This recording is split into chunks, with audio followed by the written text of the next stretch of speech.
కుప్పానికి నీళ్లు ఇచ్చారు చంద్రబాబు నాయుడు గారు. ప్రజలకు చూపిద్దామనో విశ్వాసం క్రియేట్ చేద్దామనో ఆయన పడవ ప్రయాణం కూడా చేశారు. సెక్యూరిటీ లేదు సార్ దీనికన్నా కూడా పర్లేదు పదండి అని చెప్పి వెళ్ళారు to show the depth of water.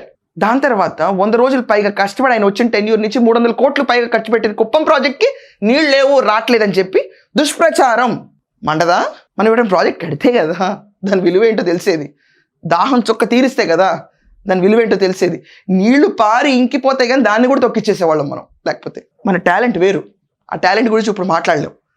ఇదంతా పక్కన పెడితే 2019లో చంద్రబాబు నాయుడు గారి టెన్యూర్లో పులివెందులకు నీళ్ళు ఇస్తే ఆ పులివెందులు తీసుకెళ్ళి ఈ జగన్మోహన్ రెడ్డి మన హారతిస్తాడు. ఒకసారి ఆ విజువల్ చూడాలి ప్లీజ్. అసలు నువ్వు ఎందుకు ఇచ్చావు? పోనీ దాన్ని ఎలా వాడదాం అనుకుంటున్నావు? ఒక విజువల్ నువ్వు బయటకు రిలీజ్ చేసావంటే దాన్ని వాడడం ఏంటో కూడా చెప్పాలి కదా మాకు. సడన్గా ఎందుకు ఇచ్చావు అది అర్థం కావట్లేదు నాకు. మీకు ఎవరైనా తెలిస్తే ఖచ్చితంగా మెన్షన్ చేయండి ఒపీనియన్స్.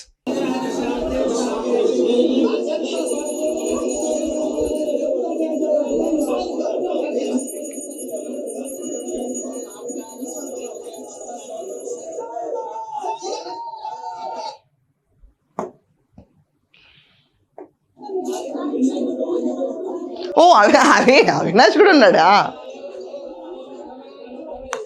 చూసారు కదా, పులివెందుల నీళ్ళకి హారతి ఇచ్చిన జగన్మోహన్ రెడ్డి. చెల్లికి మళ్ళీ పెళ్లి జరిగిందా? ఇక్కడ కియాక్ జరిగింది, ఇప్పుడు పులివెందుల నీళ్ళకి కూడా జరిగిందా? పక్కన అవినాష్ రెడ్డి కూడా మళ్ళీ దగ్గర పెళ్లి చేపిస్తున్నాడు. ఏంటిదంతా? ఆయన హారతి ఇస్తే మనం హారతి ఇవ్వాలి. రేపు ఆయన తలబాదుకుంటే మీరు తలబాదుకుంటారా?